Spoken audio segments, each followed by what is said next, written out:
அனைவருக்கும் வணக்கம். இன்னைக்கு பாத்தீங்கன்னா ஓப்பனிங் பேட்ஸ்மேனா களம் இறக்கப்பட்டவர் யாருன்னா நம்மளுடைய முன்னாள் முதலமைச்சர், அதாவது ஓபிஎஸ் வந்து இறக்கி விட்டுருக்காங்க. நான் நினைச்சேன் அவர் வந்து பொறுமையா தொட்டு ஆடுவாருன்னு பார்த்தா, மனுஷன் ஃபர்ஸ்ட் பால் செகண்ட் பால் ஸ்டோக்கு தான் வச்சாப்புல. அங்க எதிர் தரப்புல இருந்து சவுண்ட் வந்து பெருட்டு அவனை இறங்கி தூக்கி அந்த பக்கம் வெளியே அடிச்சிட்டாப்புல. பவுட் அதாவது பாலே காணா போயிடுச்சு, அந்த அளவுக்கு மொரட்டடியா அடிச்சிட்டாப்புல. அதாவது நினைச்சிட்டாங்க போல ஓபிஎஸ்னா மிச்சர் தான் சாப்பிடுவார் போல நினைச்சிட்டாங்க போல. அது வந்து பழைய ஓபிஎஸ். இது வந்து இப்ப திமுக சேர்ந்த உடனே மனுஷன் தெருக்கி விட்டாப்புல. அதாவது நினைச்சு கூட பார்த்துக்க மாட்டாப்புல செங்கோட்டையன் இந்த மாதிரி வந்து என்னடா நம்ம இந்த மாதிரி கலாச்சி விட்டாருன்னு. எதுக்கு? அவர் தான் பேசிதான் இருக்காரு, சம்பந்தமே இல்லாம. அதாவது மாறி போயிருக்கிறத பத்தி எல்லாம் பேசுறானுங்க. அது செங்கோட்டையனுக்கு ஃபர்ஸ்ட் வந்து சொன்னாப்புல, அந்த மாறி போறதுக்கான ஃபர்ஸ்ட் தொடக்க விழா வந்து தொடங்கி வச்சது யாருன்னா செங்கோட்டைன்னு சொல்லிட்டு ஓப்பனிங் சொல்லி விட்டாப்புல. இதை வந்து தாங்க முடியாம என்ன பண்ற, ஐயோ நம்மளுக்கு பதிலடி கொடுத்தா அப்படின்னு சொல்லிட்டு பக்கத்துல இருக்கிற ராஜ்மோகன், தெரியும் ராஜ்மோகன்னால ஒரு கிரிஞ்சுங்க, கிரிஞ்சு. நான் வேற தப்பா சொல்றேன்னு கிரிஞ்சு. அவரு ஏஞ்சி நின்று ரோஸ்ட் பிரேஸ் சப்ஸ்கிரைபர்களுக்கு வணக்கம்.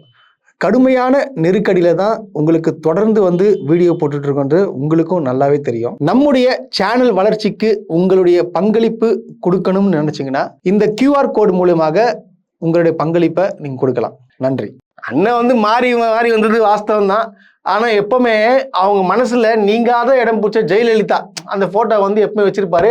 அது வந்து எங்க தலைவர் வந்து நீங்க எப்பவுமே நிரந்தரமா வச்சுக்கன்னு சொல்லிட்டாங்க.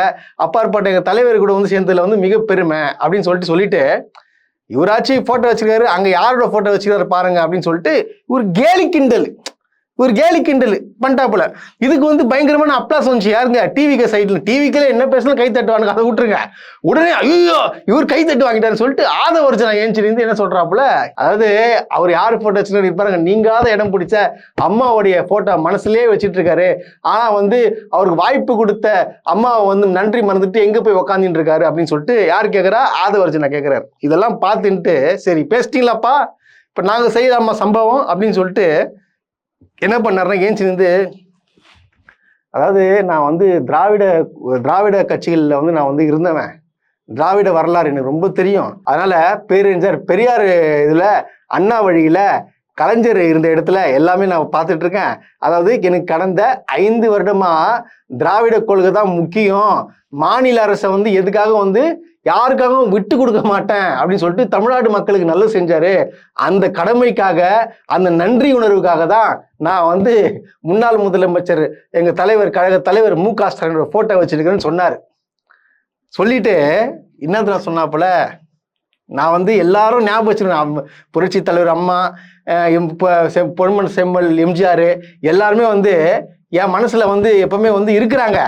ஆனா மத்தவங்கள மாரி போட்டோ காட்டி நாடகம் போட மாட்டோம், ஏமாத்த மாட்டோம் அப்படின்ட்டாப்புல. அப்படி கேட்ட உடனே ஐயோ அங்க செங்கோட்டையனுக்கு எப்பா அடுத்த பேச்சு பார்க்கணுமே, என்ன போய் என்ன அந்த மாதிரி இது வெம்ப ஆரம்பிச்சிட்டாப்புல. உடனே ஓபிஎஸ் விடாம, அங்கெல்லாம் பார்க்காதீங்க, என்ன பாருங்கண்ணா அண்ணா, என்ன பாருங்கன்னு சொல்லிட்டு இன்னும் சொன்னாரு, என்னை பத்தி உங்களுக்கு நல்லா தெரியும், என்னை விட 100% 200% என்னை பத்தி உங்களுக்கு நல்லா தெரியும். அதனால வந்து இந்த மாதிரி என்ன புரிஞ்சுக்கிட்டே இந்த மாதிரி தப்பா பேசாதீங்க சட்டசபையிலன்னு சொல்லிட்டு போட்டாருங்க. அவ்வளவுதான், மொத்த டீமும் க்ளோஸ். எதுக்கு இந்த அசிங்கம்? எதுக்கு? அந்த மனுஷனே பாவம் ஏதாச்சும் வந்து இப்போ ஒரு ப்ரிப்பேர் பண்ணி வந்திருக்காரு, உங்க அரசு திட்டங்கள் பண்றேன்னு சொல்லிட்டு ஏமாத்தி வந்திருக்கீங்க, வெறும் வந்து பெயர் மாற்றம் மட்டும் தான் பண்ணி வச்சிருக்கீங்கன்னு சொல்லிட்டு அவர் இருக்கிறத பேசுறேப்பா. ஒரு எதிர்கட்சியில் இருக்கவங்கன்னா பேசதான் செய்வாங்க. அது பேசுறாங்கன்னு உள்ள பூந்து கலாய்களான பிளான் போட்டு யாரு கலாய் வாங்குது, மொக்க வாங்குது யாரு? எதுக்கு இதெல்லாம்? Very best. சரி இது இப்படி போகட்டும், இப்படி விட்டா அந்த பக்கத்துல ஒருத்தர் அவர் நன்றி மறந்த, அதாவது திமுகவில் வாழ்ந்த எல்லாமே செஞ்சுக்கிட்ட ஆட்சி போன உடனே பார்த்தோன்னா சீட்டு கிடைக்கலன்னு சொல்லிட்டு டிவிக்கு சீட்டு கொடுக்குறாங்க அந்த சூலூர் எம்எல்ஏ. அவரு ஏஞ்சி கன்னி பேச்சு பேசுறாராம். கன்னி பேச்சு என்ன பேசுறாப்புல, மாண்புமிகு முன்னாள் அமைச்சர் நேற்று பேசும்போது சொன்னார்கள், கடந்த 5 ஆண்டுகளாக நாங்கள் எப்பவுமே டென்ஷனா தான் இருப்போம் அப்படின்னு. அதுக்கு காரணம் கதவை தட்டுறவங்க ஈடியா விஜிலன்ஸான்னு தெரியாம நாங்க எப்பவுமே டென்ஷனா ஒருத்தவங்க வந்து நேற்று வந்து ஒரு எம்எல்ஏ வந்து சொல்லியிருந்தாரு. அதாவது பார்த்தீங்கன்னா எங்களுக்கு வந்து ஒரே டென்ஷனாக இருக்குன்னு சொல்லிட்டு இருந்தாங்க. ஆமாம், டென்ஷன் தான் இருக்கும். இன்கம் டேக்ஸ் வரும், இடி ரைடு வரும்னு சொல்லிட்டு டென்ஷனாக இருப்பீங்க. எங்களுக்கெல்லாம் அப்படி கிடையாதுன்னு சொல்லிட்டு இவர் கலாய்ச்சிடலாமா. உடனடியாக அங்கேருந்து எதிர்க்கட்சி தலைவர் உதயநிதி ஸ்டாலின் ஏஞ்சி நின்று ஒரே பதில் சொன்னாப்புல. நீர்வளத்துறை அமைச்சரும் அதே சொல்லியிருக்கிறார். நாங்களும் தினமும் நிம்மதியாக எங்களும் தங்களால் தூங்க முடியல, தினமும் எங்களுக்கும் நிமிஷம் டென்ஷனாக இருக்கிறோம் என்று அவரும் சொல்லியிருக்கிறார். மீண்டும் அதை திருப்பி சொல்ல வேண்டாம் என்று கேட்டுக்கொள்கிறேன். ஏனென்றால் உங்களுக்கும் சிபிஐ வழக்கு இருக்கிறது, உங்களுக்கும் இன்கம் டாக்ஸ் வழக்குகள் எல்லாம் தொடர்ந்து உங்களுக்கும் இருக்கின்றது. 5 வருடமா வந்து ஆளுங்கட்சி நாங்க இருக்கும் போது எங்களுடைய முதலமைச்சர் வந்து தொடர்ந்து வேலைகள் கொடுத்துட்டு இருப்பாரு. அந்த டென்ஷன்ல நாங்க சொன்னோம். இதை கூட பாத்தீங்கன்னா நீர்வளத்துறை அமைச்சரான புஷி ஆனந்த் அவர்கள் வந்து என்ன சொல்லியிருக்காருன்னா, இந்த மாதிரி வந்து அவரும் டென்ஷனா இருப்புன்னு சொல்லியிருக்காரு. இது தெரியும், அதனால இன்னொரு வாட்டி இந்த மாதிரி வார்த்தைகள்லாம் நீங்க பேசக்கூடாது அப்படின்னு சொல்லிட்டு அப்புறம் ஒண்ணு போட்டாரு பாருங்க. அதாவது இடி இன்கம் டாக்ஸ் சிபிஐ அதெல்லாம் வந்து எங்களுக்கு மட்டுமல்ல உங்க மேலே இருக்குன்றத மறந்துடாதீங்க அப்படின்னு சொல்லிட்டு நறுக்குன்னு கொட்டினா போல. நீங்க இங்க மட்டும் தான் டென்ஷன்ன்றீங்க. இப்போ உங்க கட்சி ஆரம்பிச்சு 2.5 வருஷம் ஆகுது. இந்த 2.5 வருஷத்துல இன்கம் டாக்ஸ் பிரச்சனை, இடி பிரச்சனை வந்ததுன்னா எப்பாற்பட்டவங்க நீங்க போட்டு செஞ்சு விட்டாப்புல.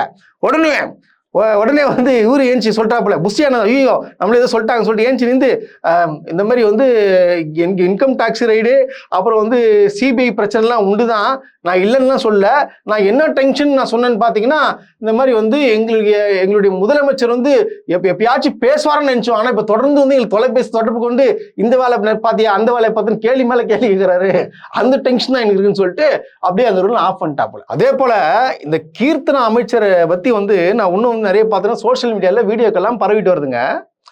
இது எப்படின்னா அப்படியே அந்த பொய் புரட்டு எப்படி சொல்றதுன்னா ஸ்டிக்கர் ஒட்டிக்கிறது அந்த மாதிரி தான். நேற்று பார்த்தீங்கன்னா உங்களுக்கு எல்லாருக்கும் தெரியும். அதாவது பார்த்தீங்கன்னா இவங்க சொன்னாங்க, நாங்கள் வந்து ஒரு குடிநீர் திட்டத்தை வந்து தொடங்கியிருக்கோம், அங்கே எதுவுமே இல்லை, வசதி இல்லை, நாங்கள் தொடங்கிட்டு இப்போ நடத்த தொடர்ந்து முடிக்க போகிறோம் அப்படின்னு சொல்லிட்டு ஒரு பீலா ஒன்று விட்டாங்க. அங்கே இருக்கிற ஏஞ்சி அவர்கள் சூப்பராக கலாய்ச்சி விட்டாங்க. 1/6/2026 காவிரி நீர் வழங்கல் திட்டத்தின் மூலமா நம்ம வந்து சோதனை ஓட்டம் செஞ்சு அதுல கண்டறியப்பட்ட குறைகள்லாம் திருத்தி 7/6/2026 நிலம் ஒதுக்கீடு செய்யப்பட்ட அனைவருக்கும் நீர் வழங்கியிருக்கும். குடிதண்ணீர் வந்து நம்முடைய இண்டஸ்ட்ரீஸ் மினிஸ்டர் சொன்னாங்க, குடிதண்ணீர் நாங்க கொண்டு வந்து கொடுத்துட்டோம்னு சொன்னாங்க. கிட்டத்தட்ட ஒரு 90 நாளையில அவ்வளவு பெரிய திட்டத்தை நிறைவேற்றக்கூடிய நல்ல அமைச்சர் தான். ஏன்னா நாங்க ஏற்பாடு செய்யாம அந்த குடிதண்ணீர் நீங்க 90 நாள் நாங்க கொண்டு வந்திருக்க முடியாது. மாண்புமிகு அமைச்சர் கீர்த்தனா அவர்களே, ஆனா 90 நாட்கள்ல வந்து இவ்வளவு பெரிய திட்டத்தை வந்து நீங்க கொண்டு வருவீங்கன்னா அடே சூப்பர் ஆச்சு. 90 நாட்கள்ல எந்த திட்டத்தையும் கொண்டு வர முடியாது. ஏன்னா இதுக்கு முன்னாடி வந்து வேலை செஞ்சு அது முடிகிற ஸ்டேஜ் கொண்டு வந்து யாருன்னா திமுகன்றது நாங்க கொண்டு வந்த திட்டத்தை வந்து நீங்க வந்து பண்ணிட்டேன்னு சொல்றீங்கன்னு சொல்லிட்டு அங்கேயே வந்து மூக்கறுத்து போட்டா போல. அது செம்ம கலையாது. இது வந்து எப்படின்னுச்சுன்னா இவங்களை பார்த்தாலே பொய், வெறும் பொய், வாயை திறந்தாலே பொய். எலெக்ஷனுக்கு முன்னாடி நான் நம்ம வந்து பேசின வீடியோ நான் பார்த்தேன். அதுல ஒரு வீடியோ இப்போ வைரல் ஆகிட்டு இருக்கு. அது என்ன வீடியோனா என்ன சொல்றாங்க, இந்த மாதிரி வந்து எல்லாரும் 5000 வாங்கிட்டீங்களா, அந்த 5000 வந்து அவங்க காசு இல்லை உங்க காசு அப்படின்னு சொல்லிட்டு அங்க பக்கத்துல உட்காந்து எக்ஸ்பிளனேஷன் கொடுக்குறாங்களாம்.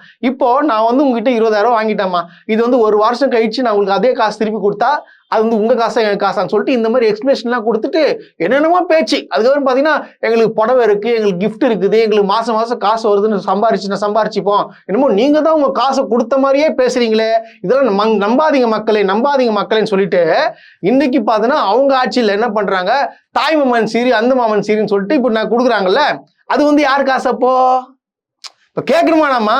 ஏப்பா அந்த வீடியோ கொஞ்சம் போட்டு விடுப்பா. மக்களே, எலெக்ஷன் வந்துருச்சு, எல்லாருக்கும் 5000 ரூபாய் வந்துருச்சுன்னு நினைக்கிறேன். இந்த 5000 யாரோ பர்சனல் பாக்கெட்ல இருந்து வரல, சிஎம் சாரோட லாக்கர்ல இருந்து வரல. பெட்ரோல் போடுறோம் டாக்ஸ், நம்ம வாங்குற துணிமணியில கூட டாக்ஸ் தான் இருக்கு, நம்ம வாங்குற ஒவ்வொரு சோப்பு டிடர்ஜென்ட் பவுடர் எல்லாத்துலயும் டாக்ஸ் இருக்கு. சரி, நான் ஒரே ஒரு கேள்வி கேக்குறேன். ஒரு தெருல 10 பேர் இருக்காங்க, அந்த 10 பேர்கிட்ட 1000 ரூபாய் நான் வாங்குறேன், சரிங்களா? 10000 இருக்கு. அது 4 வருஷம் நான் என் பக்கத்திலே வச்சுக்கிறேன். வச்சுட்டு 4 வருஷம் கழிச்சு நான் உங்கள்ட்ட குடுக்குறேன். அப்பனா அது உங்க காசா என் காசா? அது எங்க காசு தான்.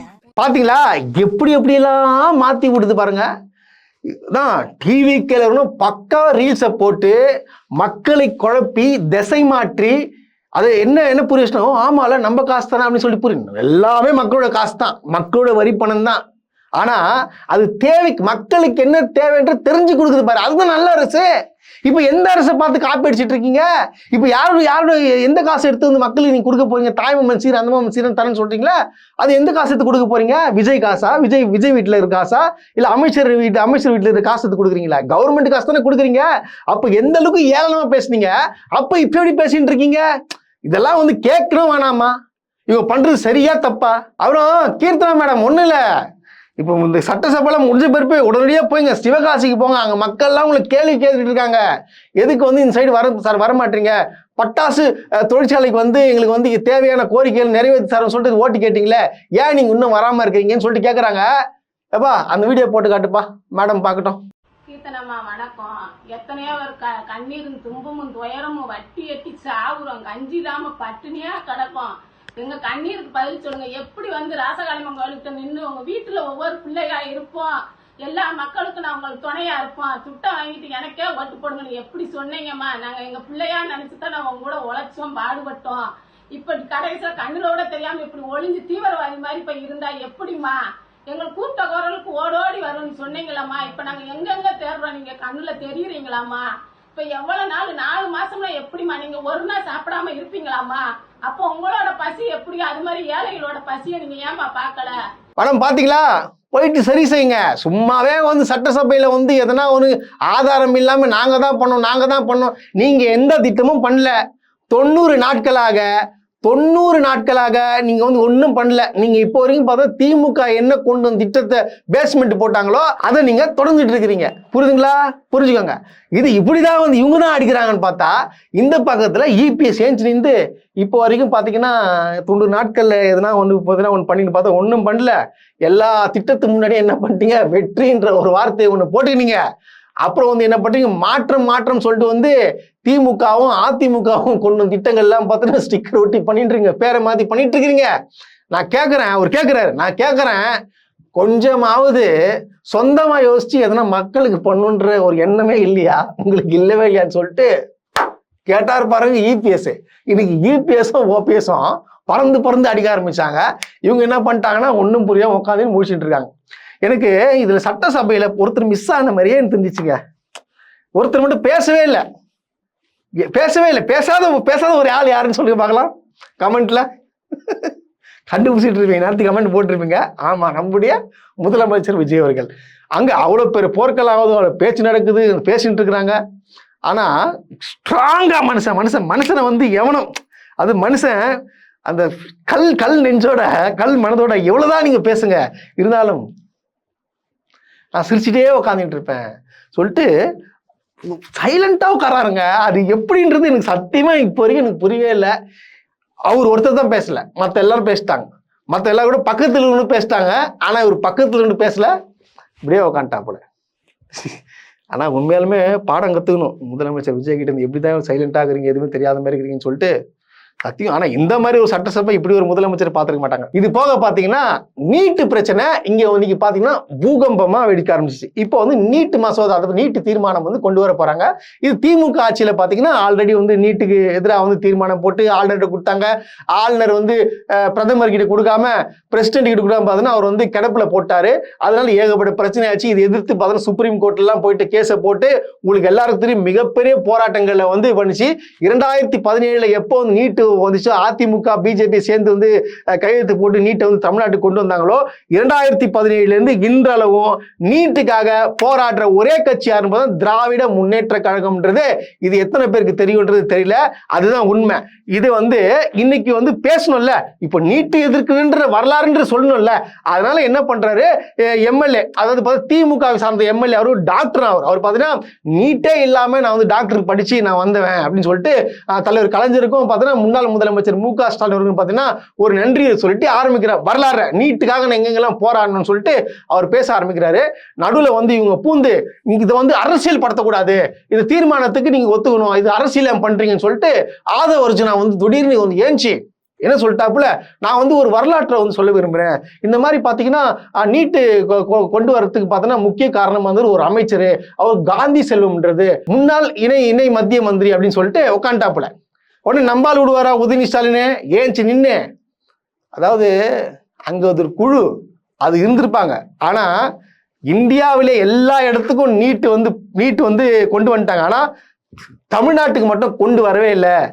அது காரணம் யாருன்னா முத்தமிழறிஞர் டாக்டர் கலைஞர்னு சொல்லிட்டு உக்காந்தாப்புல. ஆமா, கரெக்டு தானே. நீட்டு எல்லா ஸ்டேட்டுக்கும் போயிடுச்சு, ஆனா தமிழ்நாட்டுக்கு மட்டும் வரல. வராதுக்கு காரணம் யாரு? கலைஞர் தானே. அதுக்கப்புறம் தானே வந்து எடப்பாடி ஆட்சியில் போய் கையெழுத்து போட்டாங்க நீட்டுக்கு. இது சொல்லணுமா வேணாமா? இது தெரியுமா வேணாமா? நீட்டை பத்தி பேசுறதுக்கு டிவி கேக்கு என்ன தகுதி இருக்கு? இதை பற்றி பேசினா உடனே ராஜ்மோகன் எந்திரிச்சு நின்று என்ன சொல்றாரு, அவரு எங்க தலைவர் வந்து அப்பாற்பட்ட தெரியுமா, அனிதா அவர்கள் இறந்த பிறகு அவர் வீட்டுக்கு போயிட்டு தரையில உக்காந்தாரு அப்படின்னு சொல்லிட்டு ஒரு பெருமையா, எங்க கார் சந்தில காரே போத இடத்துலயும் நடந்து போயிட்டு, எப்படி கார் போகாத இடத்துல நடந்துதான் போவாங்க, இல்லை பறந்து போவாங்களா? என்னடா இது ஒன்றும் புரியல எனக்கு. ஒரு மனுஷன் தானே முதலமைச்சர், கை காலில் இருக்குல்ல, நடப்பார்ல. அங்கே சேர் இல்லைன்னு சொல்லிட்டு அங்கே உட்காந்துற இடத்துல அங்கே போயிட்டு கீழே தான் உட்காருவாங்க. இல்லை நீங்கள் வந்து உட்காருங்க, எனக்கு சேர் போட்டு உட்கார சொல்லுவாங்க. ஏங்க ஒரு வீட்டில் இறந்துருக்குறாங்க, அங்கே சேர் கூட இல்லை அந்த வீட்டில். அப்பாற்பட்ட ஒரு ஏழை குடும்பத்தில் ஒரு வீட்டில் போனால் என்ன தரதுன்னு உட்காருவாங்க. அந்த தரையில் உட்காந்து அவர் வந்து ஆறுதல் சொன்னார். அதுக்கு நான் வந்து மாற்று கருத்து தெரிவிக்கல. அதுக்கு வந்து விஜய்க்கு அந்த டைமில் ஒரு மிகப்பெரிய வாழ்த்து சொன்னதும் பாராட்டும் பெருமையாக பேசுது. நானும் ஒருத்தன், நிறைய பேர் பேசினாங்க. ஆனா அதை தவிர்த்து எத்தனையோ பேர் இறந்து போய்க்கிறாங்க. அப்போ வந்து உங்க விஜய் போயிருக்காரா? நம்ம முதலமைச்சர் போயிருக்காரா? ஏன் இப்போ லேட்டஸ்டா இது 3 பேர் இறந்து போனாங்களா, அவங்க வீட்டுக்கு போனாரா? முதலமைச்சர் ஆவறதுக்கு முன்னாடி, அரசியல் வரத்துக்கு முன்னாடி என்ன ஸ்டண்டோ எதுவோ, ஆனா போராட்டத்துக்கு அது பாராட்டுகள். ஆனா இதையே வச்சுக்கிட்டு நீட்டுல அனிதா மறந்து போய் உட்காந்துட்டா, இது ஒண்ணு போதுமா? இது போயிட்டு அவங்க வீட்டுக்கு போயிட்டு ஆறுதல் சொன்னா நீட்டுக்கு நீங்க போராடுற மாதிரி ஆயிடுமா? நீட்டுக்காக எத்தனை தடவை போராட்டம் நடத்துறீங்க இந்த கட்சியை சார்ந்தவர்களே? இவங்க நீட்டுக்கு ஆதரவா பேசிருக்காங்க. ஏன் நம்மளுடைய முதலமைச்சர் இன்னொரு ஸ்டாண்ட் எடுத்து வச்சிருக்காரு.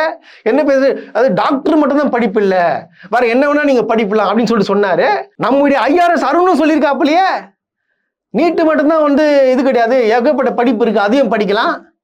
ஏன் அதை விடுங்க, நம்முடைய இவரு CTR நிர்மல் மின்சாரத்துறை அமைச்சர் அவரும் வந்து சொல்லியிருக்காரு, இந்த மாதிரி குலத்தொழில் கார்பெண்டர் வேலைகள் நிறைய பேர் இருக்கிறாங்க, அதெல்லாம் வந்து குலத்தொழில் கத்துக்கோங்க அப்படின்னு சொல்லிட்டு RSS சித்தாந்தத்தை கொண்டு வந்து நீக்க பார்த்தாரு.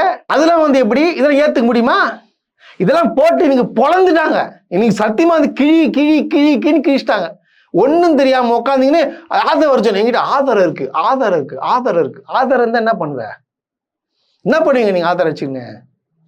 நீட்டுக்கும் உங்களுக்கு என்ன சம்பந்தம்? முதல்ல நீட்டுக்கும் உங்களுக்கு என்ன சம்பந்தம்?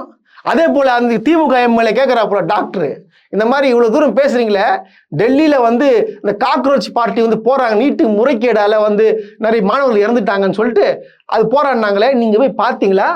அங்க அவ்வளவு மாணவர்கள் அடிபட்டு போனாங்களே, பாத்தீங்களா? திமுகவை சார்ந்த எம்பிகள் போயிட்டு எல்லாரும் போய் பார்த்தாங்க, அங்க போய் இருந்து அவங்களுக்கு ஆதரவு தெரிவிச்சாங்களே, நீங்க போனீங்கன்னு சொல்லிட்டு கேட்டதுக்கு, இல்ல எங்க தலைவர் வந்து அனிதா வீட்டுக்கு போனார். கேட்ட கேள்வி என்ன? நீ டெல்லிக்கு போனியா இல்லையா? அதுக்கு என்ன பதில் சொன்னோம்? போல. அது என்ன திருப்பி அனிதா வீட்டுக்கு போனேன், அனிதா வீட்டு அடியோ அனிதா வீட்டு கடைசி வரைக்கும் இதை சொல்லிட்டு இருப்பீங்களா பதில்? எனக்கு புரியல. நீட்டு தேவையில்லை, அதுக்கு தீர்மானம் போட்டீங்க, அது வரலாற்று சொல்லுங்க. நீட்டுக்காக உண்மையா போராடுறது யாரு? திராவிட முன்னேற்ற கழகம் தானே. இது இப்படி இருக்கச்ச, அதாவது ஒரு ஊர்ல இப்ப நேத்து நினைச்சுன்னு நினைக்கிறேன், நேத்து பள்ளி மாணவர்களும் சேர்ந்து ஊர் ஜனங்களும் சேர்ந்து அவங்க ஊருக்கு வந்து சாலை வேண்டி வட்டாட்சியர் கிட்ட கேள்வி கேட்டு ஒரு போராட்டம் மாதிரி நடத்திருக்கிறாங்க. போராட்டம்னா அங்க இந்த மாதிரி எனக்கு வேணுங்கன்னு சொல்லிட்டு பேசியிருக்கிறாங்க. அதுக்கு மாணவர்களை வந்து அடிச்சு ஓட விட்டுக்கிறாங்க. மாணவர்களையும் சரி அங்க உள்ள பொதுமக்களையும் சரி அடிச்சு தொடுக்கிறாங்க. பள்ளிக்கூட மாணவர்களை போராட்டத்தில் கேள்வி கேட்டுக்கிறாங்க வட்டாட்சியர்கிட்ட. தொடர்ந்து பாத்துக்கிறீங்களா? இந்த பாருங்க.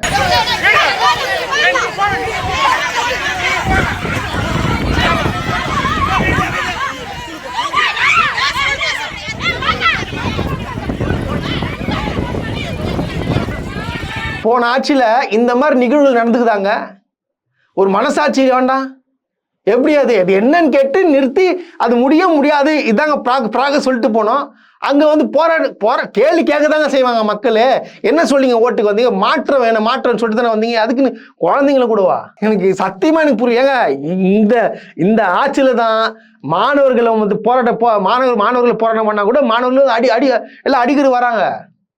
அது எப்படின்னு சொல்லிட்டு எனக்கு தெரியல. இது எப்படின்னு பார்த்தா, நேத்துக்கு முதலமைச்சர்கிட்ட பார்க்கறதுக்காக அந்த பார்வையற்றவருங்க மொத்தமாக ஒரு 10 to 15 பேருங்க, கண்ணு தெரியாதவங்க பாவம், சரிங்களா, முதலமைச்சர்கிட்ட ஒரு கோரிக்கை வைக்கிறது வராங்க. அவங்கள விடாம தடுத்து நிறுத்தி அவங்கள வந்து அலக்கழிச்சு, கண்ணு தெரியாதவங்க பாவம், யார் என்ன திட்டுறா, யார் தள்ளி விடுறான்னு கூட அவங்களுக்கு தெரியாது. நான் ஒரே ஒரு வாட்டி பார்த்து எங்களுக்கு கோரிக்கை, 11 பேர் தானே, கொஞ்சம் வெயிட் பண்ணி உட்கார வச்சுட்டு முதலமைச்சர் தான் பார்க்க வராங்க, ஒரு 10 நிமிஷம் டைம் கேட்டு அவங்கள கொண்டு போய் பார்க்கணும் மாட்டீங்களா? ஏன் இது முதலமைச்சர் பார்வைக்கு போச்சா இல்லைன்னு சொல்லிட்டு எனக்கு தெரியல. ஆனா உண்மையா அவங்க பார்க்கறதுக்கு பரிதாபமா இருக்கு. இந்த வீடியோ போடுப்பா.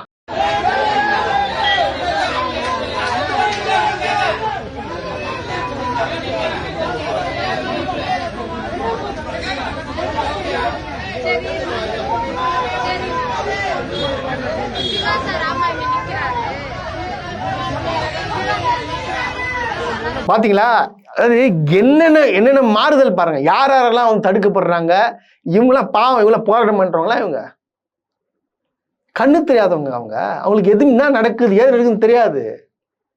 ஏன் முதலமைச்சர் பார்க்க மாட்டேன்னு சொல்லி இல்லையா, கண்ணு தெரியாதவங்க பார்க்க மாட்டேன்னு சொல்ல போறாரா? எடுத்துன்னு போய் சொல்லுங்க.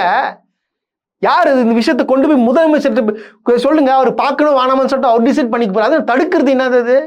இது அடக்குமுறைங்க. அது யாருக்கு? பார்வையற்றோரை அடுக்குறீங்களா? அப்போ எனக்கு சத்தியமா இதுக்கு இந்த மாதிரி மக்கள் வந்து உண்மையாவே யாரெல்லாம் ஓட்டு போட்டாங்களோ இப்ப எல்லாரும் யோசிக்கிறாங்க, நம்ம ஏன்டா ஓட்டு போட்டோம், பெரிய தப்பு பண்ணிட்டோமாடா, பெரிய தப்பு பண்ணிட்டோம்னு சொல்லிட்டு தொடர்ந்து வந்து இப்ப யோசிச்சுட்டு தான் இருக்கிறாங்க. இதை விட இன்னொன்னு சொல்றேன் கேளுங்க. அதாவது அரசு ஆஸ்பத்திரி எல்லாம் பார்த்தீங்கன்னா தாம்பரம் சாண்டோத்தில் கவர்மெண்ட் ஹாஸ்பிட்டல் பார்த்தீங்கன்னா அந்த ஹாஸ்பிட்டலு, அப்புறம் ஸ்டான்லி, இன்னும் பல ஹாஸ்பிட்டல்லாம் என்ன நடக்குதுன்னா கான்ட்ராக்ட், அதாவது பார்த்தீங்கன்னா கேண்டீன் கான்ட்ராக்ட் இருக்கும். பார்த்தீங்கன்னா போன ஆட்சியில் இருந்தவங்களாம் வந்து இப்போ மாத்திட்டு அவங்க ஆட்சியில் இருந்து ஆளுங்களை போடுவாங்க. சரி, அது போட்டோம். ஆனா அதுக்கு ஆள் போடாம கேண்டீன் வைக்காம என்ன ஆகுதுன்னு பாத்தீங்கன்னா, நீங்க அங்க வரக்கூடிய சுகர் பேஷண்ட் வருவாங்க, காலையில பாத்தீங்கன்னா சாப்பிடாம வந்து பிளட் டெஸ்ட் எடுத்து அதுக்கப்புறம் வந்து சாப்பிடுவாங்க இல்லையா? அப்போ சாப்பிட்றதுக்கு பார்த்தீங்கன்னா ஹோட்டலுக்கு போனோம், அந்த ஹாஸ்பிட்டல்லாம் இருக்கும். ஆனா அங்க போனா அந்த ஹாஸ்பிட்டல்ல கேண்டீனே இல்லை. என்னன்னு விசாரிச்சா, இல்ல இது திமுக ஆட்கள் வந்து போட்ட கேண்டீன், அதனால வந்து கேண்டீனே இருக்கக்கூடாது. நான் கேட்குறேன், அது வரைக்கும் அவங்க எங்க போய் சாப்பிடுவாங்க? ஏங்க, நீங்க வந்து உங்க ஆளுங்களை வச்சு நீங்க கேண்டீன் போடுங்க, அது தப்பு சொல்லல. ஆனா இதுக்கு ஒரு மாற்று வழி கண்டுபிடிச்சிட்டு எந்த நோயாளியும் அலக்கழிக்க கூடாதுல்ல. ஏன்னா பாவம் எவ்வளவுங்க அவங்க வர்றவங்க எங்க போயிட்டு 1 கிலோமீட்டர் வந்து போய் சாப்பிட்டு வருவாங்களா? ஆல்ரெடி சாப்பிடாம வந்து ரத்த டெஸ்ட் எடுக்கிறாங்க, அதுலேயே கொஞ்சம் மயக்கம் வந்துடும். கீழே வந்து ஒரு 2 இட்லி சாப்பிட்டு ஒரு 2 மணி நேரம் வெயிட் பண்ணிட்டு திருப்பி வந்து டெஸ்ட் எடுக்க போனோம். அதுக்கு இது எனக்கு புரியல. எனக்கு இது யார் தான் என்னங்க?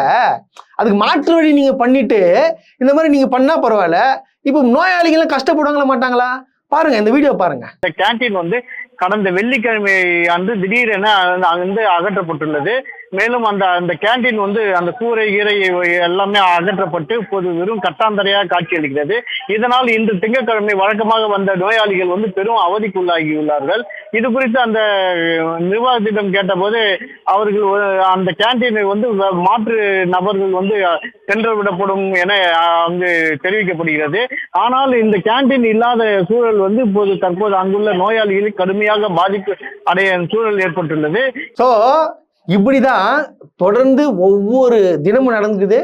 சட்டசபை நிகழ்ச்சியெல்லாம் சட்டசபைலாம் இப்பாற்பட்ட ஒரு சட்டசபையை வந்து கண்டிப்பா தமிழ்நாடே பார்த்துருக்காது, இனியும் பார்க்கும், தினமும் பார்க்கும். நம்மளுக்கு ஒன்றும் இல்லை, இவங்க பண்ற பேச்சுக்கள் கூத்துக்கள்லாம் பார்த்து உங்கள்கிட்ட எக்ஸ்பிளைன் பண்ணுவோம்.